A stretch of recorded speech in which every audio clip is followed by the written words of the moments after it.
వర్షాలు తుఫాన్ ప్రభావం వల్ల అత్యధికంగా కురవడం వల్ల ముఖ్యంగా ఇక్కడ ఈ వాడి తర్వాత నడిపితాండ బీరప్పతాండ ఈ ఉన్నాజ్పేట ఏరియాలో ముత్యాల వాగు ముత్యాల చెరువు అని ఉంటుంది. అది అడవిలో ఉంటుంది. ఆ చెరువు మరి మార్నింగ్ 5-5:30కు తెగిపోవడం వల్ల ఒకటేసారి చాలా ఫ్లాష్ ఫ్లడ్ రావడం జరిగింది. మరి వర్షం కూడా బాగా పడ్డది, దగ్గర దగ్గర 30-35 సెంటీమీటర్ల వర్షం పడడం వల్ల మరి ఇక్కడ వాడి గ్రామంలో టోటల్గా ఒక 5 ఫీట్ల నీళ్లు ఊరంతా వచ్చి ఊరంతా కూడా గ్రామం అంతా కూడా అన్ని ఇళ్ళకు నీళ్ళు వచ్చి మరి వాళ్ళు తినే వస్తువులు కానీ బట్టలు అదేవిధంగా ఎలక్ట్రానిక్ గూడ్స్ ఏదైతే ఉందో ఫ్రిడ్జ్ కానీ టీవీ ఇవన్నీ కూడా చినిపోవడం జరిగింది. అదేవిధంగా ఇక్కడ మన నడిపితాండ ఉంటుంది, తర్వాత బీరప్పతాండ, ఈ గ్రామాలన్నీ కూడా చాలా అంటే ఆస్తి నష్టం కొంచెం జరిగింది కానీ ప్రాణ నష్టం జరగలేదు.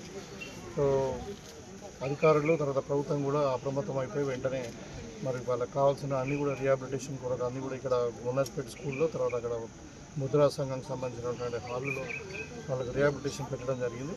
వాళ్ళకి భోజనాలు అరేంజ్ చేస్తూ ఉన్నాం, ఫుడ్ అవన్నీ కూడా. సో ఒక మెడికల్ క్యాంప్ కూడా ఏర్పాటు చేస్తాం ఇక్కడ వాళ్ళకు ఎమర్జెన్సీ అంటే మన ఈ అంటువ్యాధులను పెంచుకున్నాం.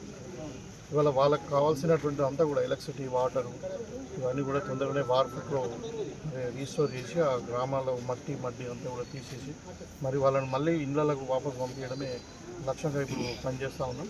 తర్వాత ఒక ఈ కొంచెం ఫ్లడ్ అంతా తగ్గిన తర్వాత కూడా వ్యవసాయానికి సంబంధించిన నష్టాన్ని కూడా అంచనా వేస్తాం.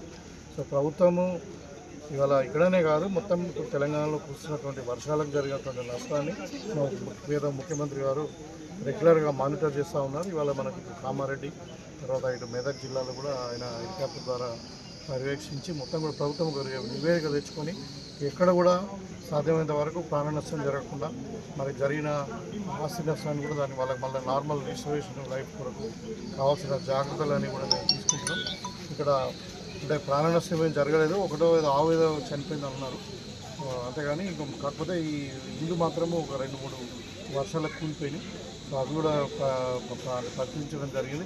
ఎవరికైతే ఇండ్లు డ్యామేజ్ అయ్యి ఇండ్లు కూడా మొత్తం ఉండలేని పరిస్థితిలో ఉంటే వాళ్ళకి ఇందిరమ్మ ఇండ్లు కూడా రాబోయే కాలంలో మేము ఇస్తాం. సో వాళ్ళని అన్ని విధాలుగా ఆదుకుంటామని చెప్పి ఈ సందర్భంగా తెలియజేస్తాం.